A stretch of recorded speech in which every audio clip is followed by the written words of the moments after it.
So this is a difficult position to be in, being the last sort of keynote speaker. But I'm very pleased and honored to be asked to do this. I also am asking your forbearance as I will try and keep this succinct, as well as making sure that I don't focus too much on things that have been well covered by some of the other speakers today. And certainly they are the experts in their field, and I have no way of actually topping anything that was brought forward. But I'm hoping we can pull things together a little bit for functional rehab, especially focusing on children and adolescents. And one of the caveats that I have to bring forward is the fact that in pediatric rehabilitation, we're often kind of the country cousins. We're the second ones in line because most of the key research, the breaking science, is first researched with adults. And you can see how that occurs. It's the way it should be because you're starting something new that may be very helpful for individuals, but if it has a downside, you're less likely to produce long-term, lifelong disability or challenges because of an adverse effect, whereas that might be the case in a developing child and developing brain.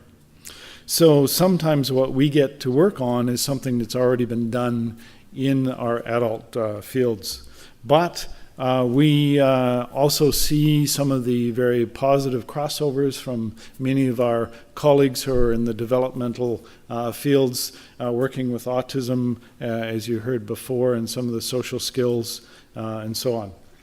So I've taken a few liberties following your lead.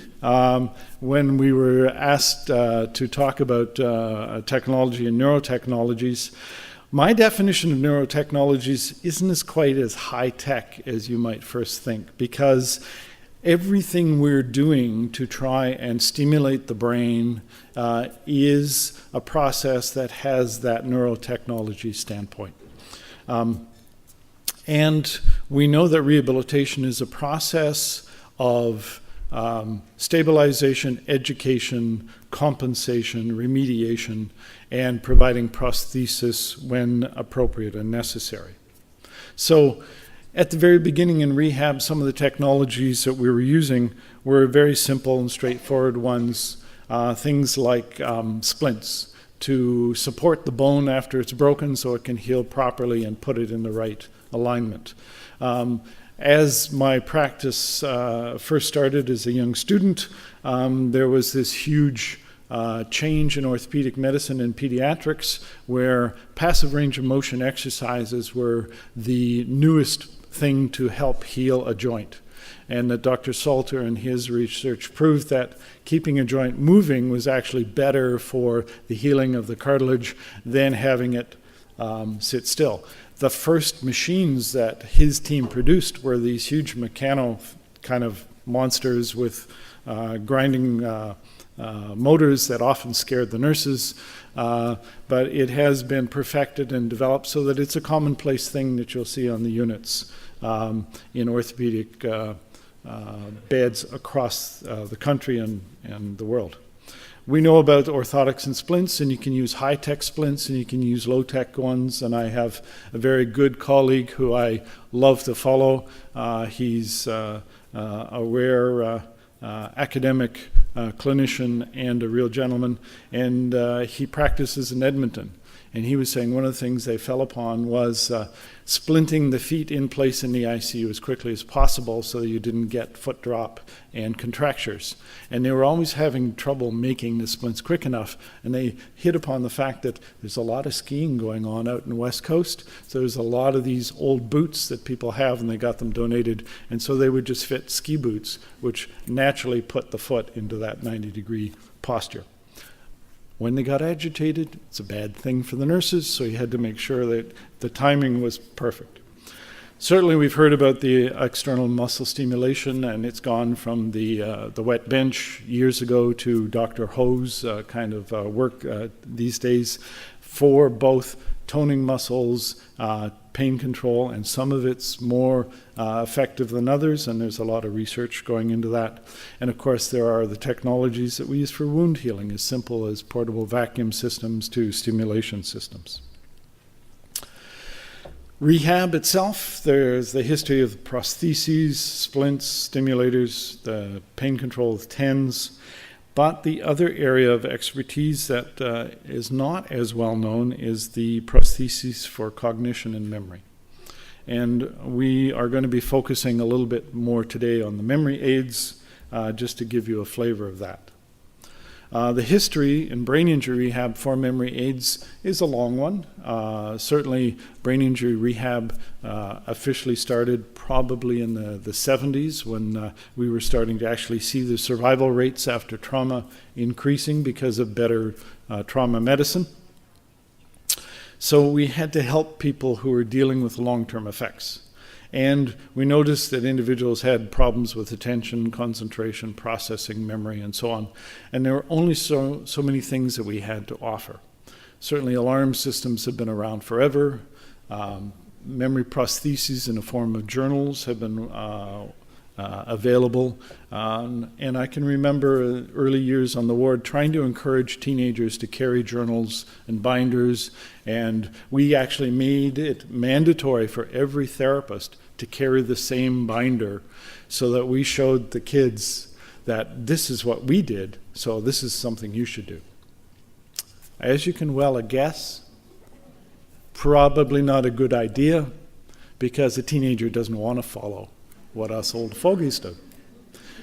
So we tried it, didn't really help. Occasionally we had a compliant student, but we moved on. There have been personal digital assistants, not public displays of affection, which is what your kids would know as a PDA now. And these were the latest, greatest thing. In the last presentation, you saw a bunch of cell phones. Some of them were simple cell phones, some of them were the more complex smartphones, and a pager. I personally had 4 of those cell phones over my career, and I recently bought a dial phone as my emergency backup at home. And the sad thing is I'm wearing a pager today, and it's the same one they were showing. So some of this technology is still with us and is still useful, others not so much. But the PDAs and the executive systems that we're trying to build into the portable digital equipment was to teach individuals how to get organized, remind them when to do things, what the next step was, helping them with initiation. There's also been cognitive rehabilitation packages that have been built in at the very beginning. They were the simple things that we saw with teaching our kids the basics of math and doing the drill and kill sort of studies to help master a task that was absolutely necessary. Augmented communication, the center that I work at has had a long and proud history of developing augmentative technology to help individuals communicate on a face-to-face basis. And there are other pieces of technology that were developed to help cue the individual spontaneously using a time-regulated paging system. The Neuro Page was one in particular that had some wonderful promise, but was also very dependent upon the work done by the individual themselves, by their therapist, and their compliance. They really needed to want to do this before it would be terribly effective. It's far too easy to drop your pager in the toilet and it's no longer effective for the next month or whatever. So within the center, we really tried to focus on working with individuals who had significant memory deficits, and we've learned that in those children that have more significant problems with memory, global amnesia, and some of the milder issues, that the traditional sort of patterns that are used in school to try and teach really weren't helpful, because in our school environments, we often try and teach steps, but when somebody has a problem, we punish them for making a mistake. We give them a bad mark. We say, no, that's the wrong thing to do. Now, in individuals who have functional frontal lobes, have excellent memories, this is a pretty effective system because the positive rewards generally outweigh the negative rewards, and the individual learns what appropriate behavior is. Individuals who have significant memory deficits, it's not effective.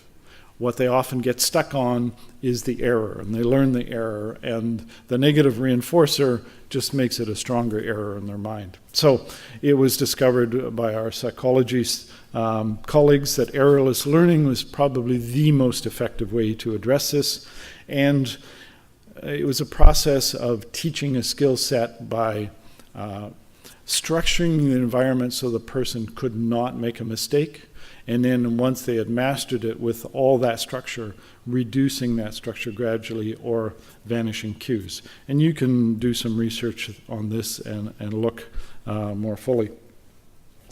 Certainly there are the various structures of memory that needed to be addressed, and some of them are more amenable to therapy than others, and I won't go into all the issues, but specifically the procedural memory is the part of memory that is retained most often after significant traumatic and acquired brain injury.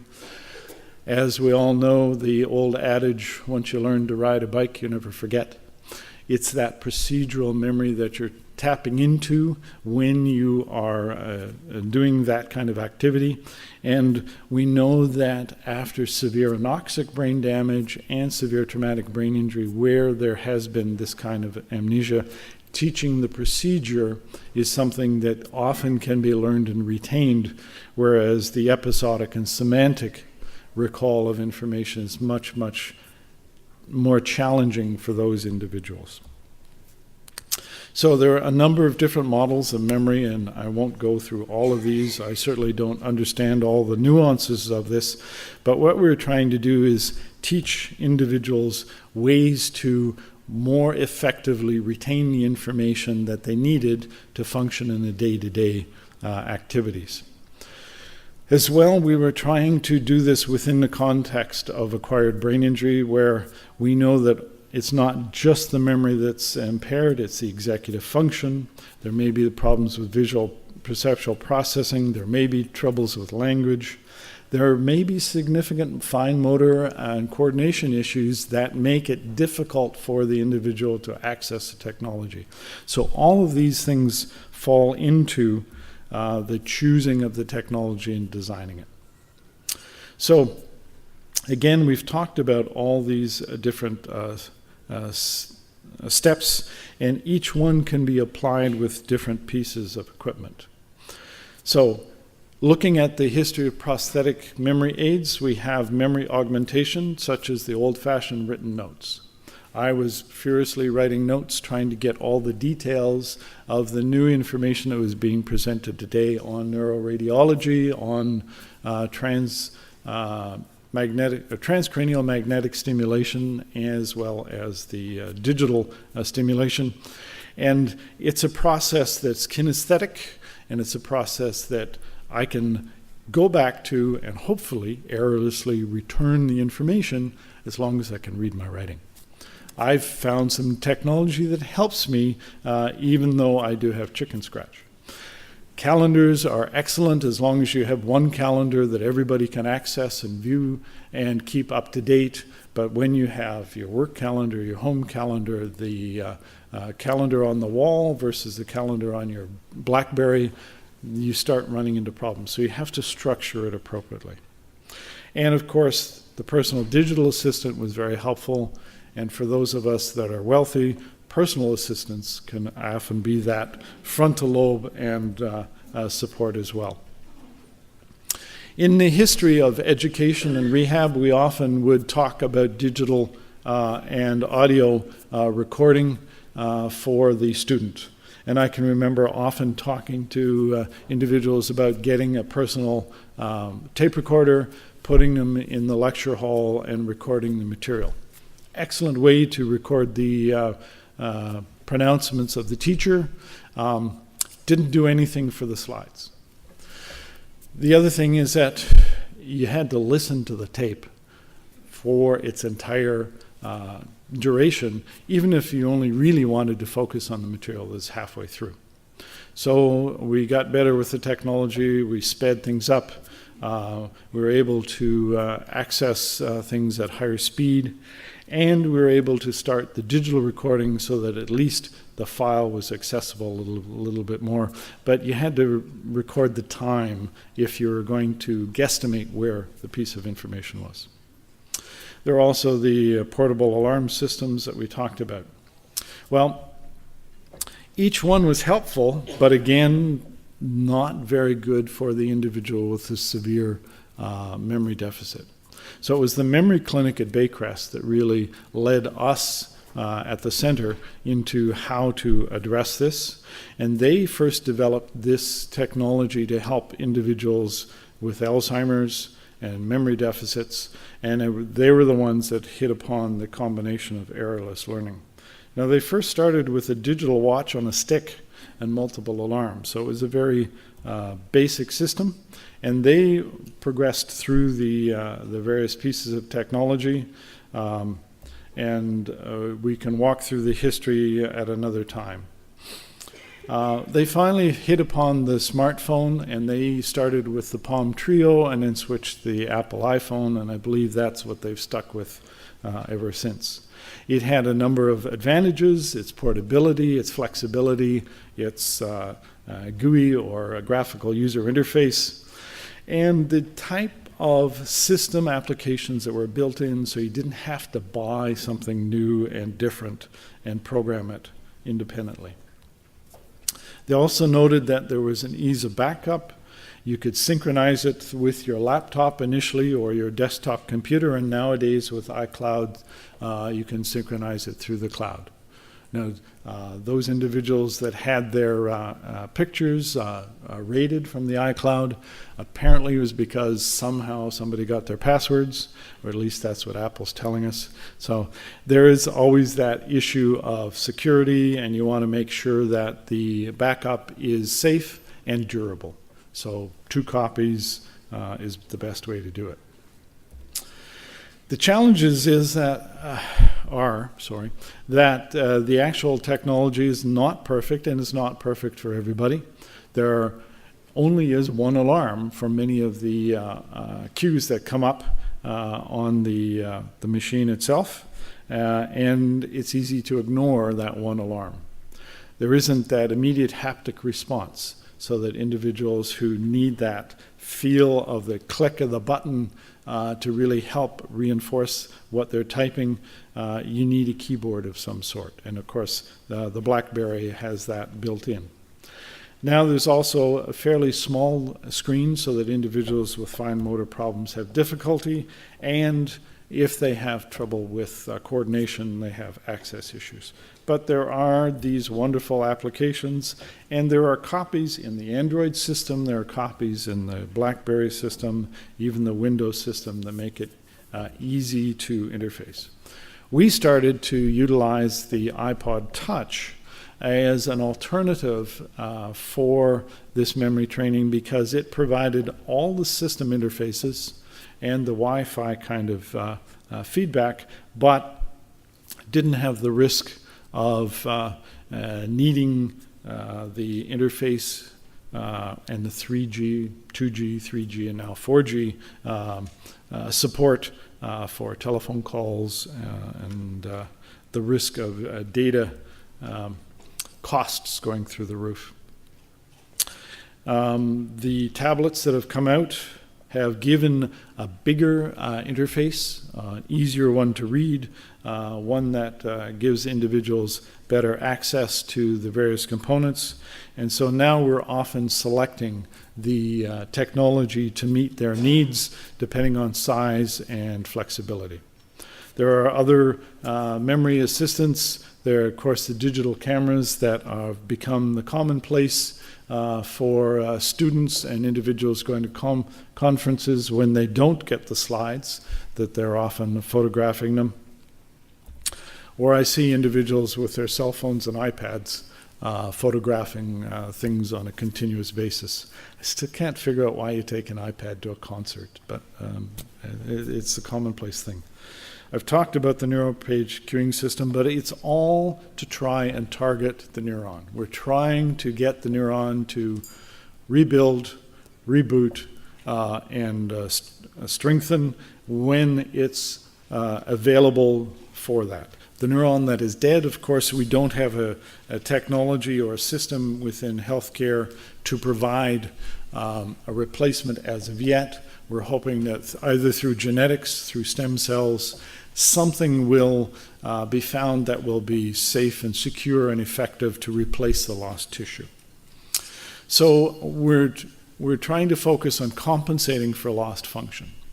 For the individual that is relatively savvy and is going back to school, back to work, having something that records information and allows them to access it is extremely helpful. And one of the pieces of equipment that I'm regularly introducing people to is the Livescribe pen. And it's actually one that I was using today. Now, disclaimer, I have no financial gain with any of this. I maybe should have, but this is a piece of equipment that was first developed for students in college, in university, in high school. That is a unique way of doing things. The Livescribe 3 Smartpen turns your words into action. Your handwritten notes instantly appear on your tablet or smartphone. Once on your device, it's easy to convert your handwriting into text and send it to your friends or colleagues.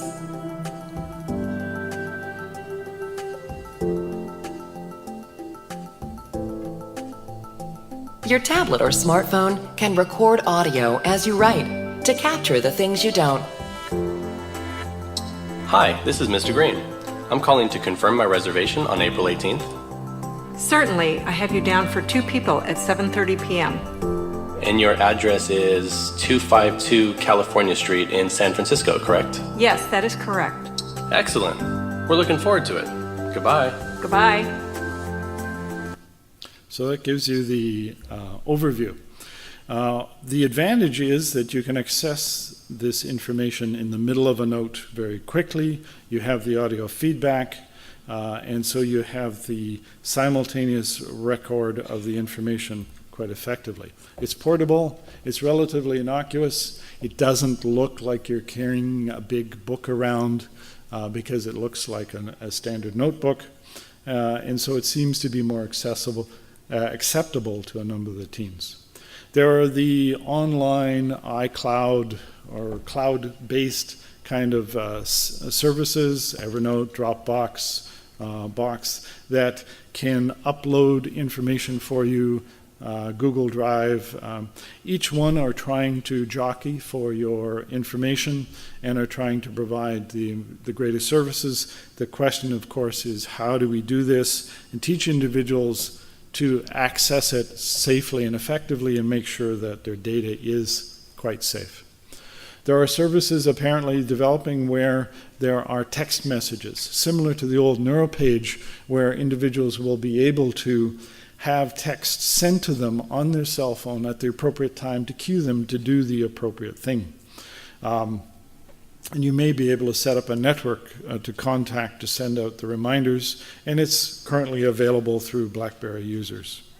Apparently the owner of this company said he once forgot a haircut. It must have been a very important haircut, and he decided never to do that again, and this is how he came upon it.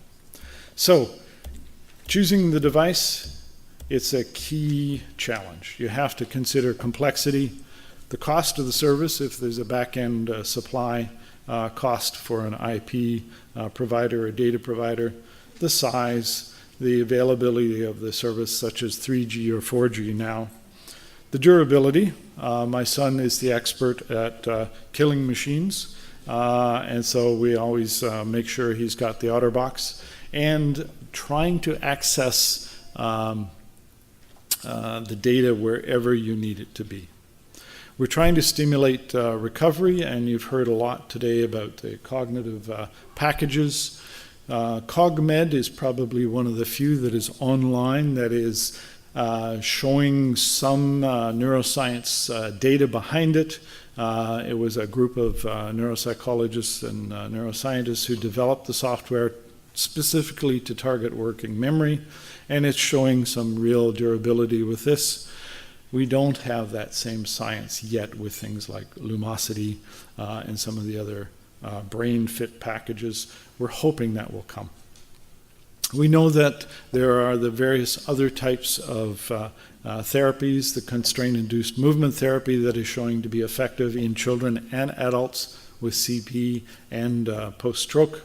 And we're using it with children after stroke in our brain injury program with some real success. The question is finding the right dose, the right timing, and the right way to do it. Robotic therapy, you saw a little bit about it, an excellent way to do reproducible activities in an absolute consistent way.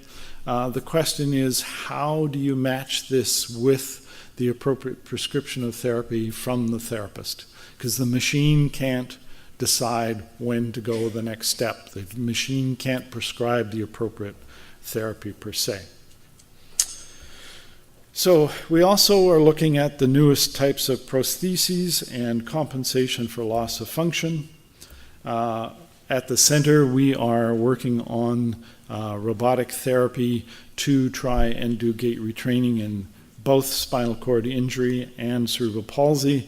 But I'm very pleased not only to see that the technology is there, but that there is a very thoughtful and carefully designed study to evaluate which children are going to benefit from this, which aren't, and how we can best prescribe this type of therapy that is very costly and labor intensive, but hopefully promising.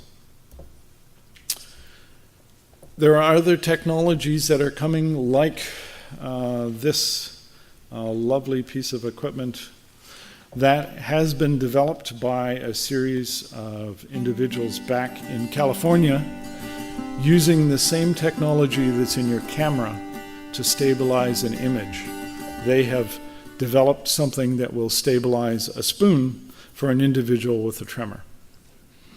And it's quite encouraging because this spoon is now available with a couple of attachments, and a person can recharge this and carry it around in their purse, their pocket, and turn it on when they need it, and Pick it up compensate and put it for their In the cup. cup. intention tremor, their ataxia at some level, and their functional tremor. Good. All right. Come on. Sorry about this. There. So there are also new technologies that are coming out looking at the wheelchair. The wheelchair is an excellent piece of equipment to help us mobilize, help us get around, but limited because they're wheels. They don't access steep inclines. They certainly don't do well on stairs. Well, the engineers are now coming up with ways to compensate for this with, as you can see, that's Dean Kamen in the bottom he's the man who did the iPod sort of work, and the Segway, who's developed that in a wheelchair that can now balance, and you'll see the individual in the top. It's a two-wheeled wheelchair, so it reduces the turning radius and allows for differences in speed and direction control. Are they still available? I don't know.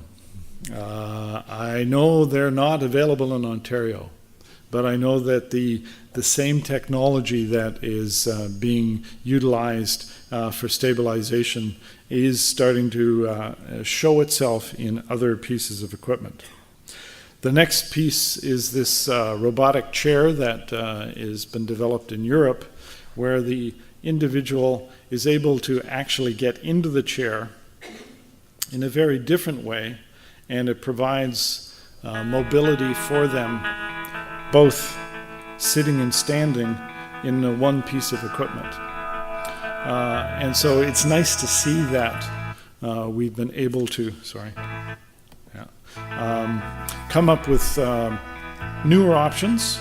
And what I find very appealing about this is the fact that entrance into the chair is actually in a very different manner, so that transfer from a chair, from a bed, is a much easier process than the traditional lateral transfer that we have to teach for individuals.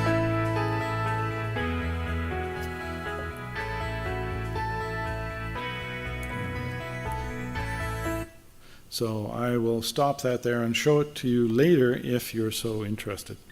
So there's lots of different types of technology, and you can see the slideshow. I'm not going to go through everything, but we're starting to develop technologies that are compensating for lost function or function that was never there.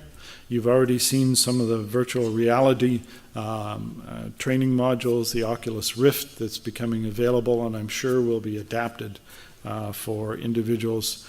What I'm really excited about isn't so much the myoelectrics and so on, but it's the augmentation that's available for those that have weakness and paresis, as well as augmented reality. And I think this is something we're going to see in day-to-day technology. It's already becoming available for the smartphones and for the tablets, where you can actually hold them up and they will photograph what's in your environment and then begin giving you information from the internet. What I'm really impressed is there's an application you can download where you can hold up the iPhone to read a sign in a foreign language, and it will simultaneously display that sign for you in your own native tongue. So that's going to help me a lot if I get to travel outside of North America. So I will stop there, and we can look at things in the future. And next time I'll tell you about the dogs. So thank you very much.